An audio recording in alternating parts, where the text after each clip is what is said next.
2012, everything is political, and this is clearly not good news for President Obama today, not great news for the rest of the country.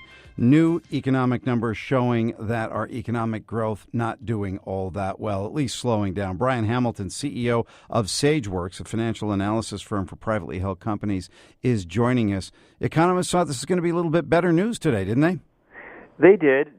But remember, a 2% growth rate is still a growth rate, so it's not terrible. It's just not where it should be. Now, we want to point out the GDP growth rate slows to 2.2% in the first quarter, the first 3 months of the year. Taking a look at some of the comparisons as far as during President Reagan's reelection in 1984. Right. He had a growth rate in the 8 percentile range. He had higher unemployment, but at least the economy was showing, at 8%, that's a pretty good growth rate as opposed to 2% in 2012.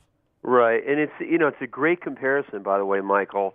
And there's some complicating factors, but you probably remember this. I'm dating myself a little bit. But I remember those days. In the late 70s, things were bad across the board. It wasn't just unemployment. It wasn't just GDP. Interest rates were sky high. Inflation was sky high. We had gas shortages, or we were coming out of that in the late 70s. Mm-hmm.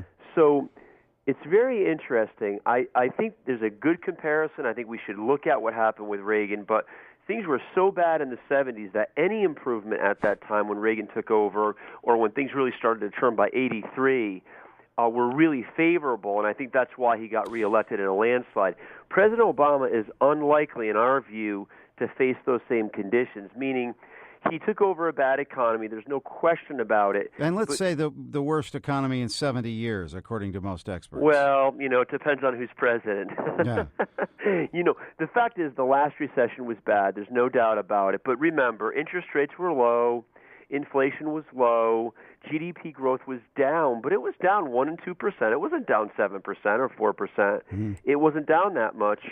The thing that's really fascinating, everybody keeps talking about it, we didn't know whether it would be true. In fact, we definitely didn't know at Sageworks because we figured as privately held companies grew that the jobless rate would really go down.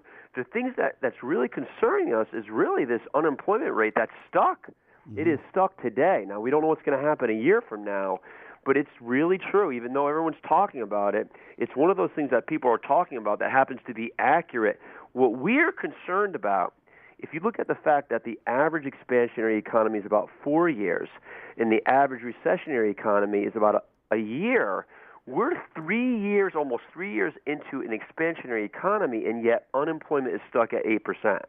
One of the lines that you had in a summary that you were looking at, in reviewing the numbers, the fear now is that we may be running out of runway before the onset of another recession.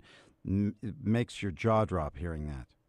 Yeah, it's kind of, we were debating, frankly, whether even to quote that. But look at it this way, right? Say we're about 34 months into an expansionary economy. Let's say that there's about 48 months to the average expansionary economy across 150 years. It's possible, right? If we don't get that 8% way down, then all of a sudden we run into another recession in a year or 2 years or whatever it might be, and you're not going to create jobs in another recession. So time, I don't want to say time's running out, but, the fact is time's not our friend here. Time is not our friend. So we've got to look at the fact that, around, with every expansionary economy, there's always a recession lurking out there somewhere. So it's something to look at. Brian Hamilton, CEO of Sageworks, a financial analysis firm for privately held companies. Thanks for being with us. Great to be here.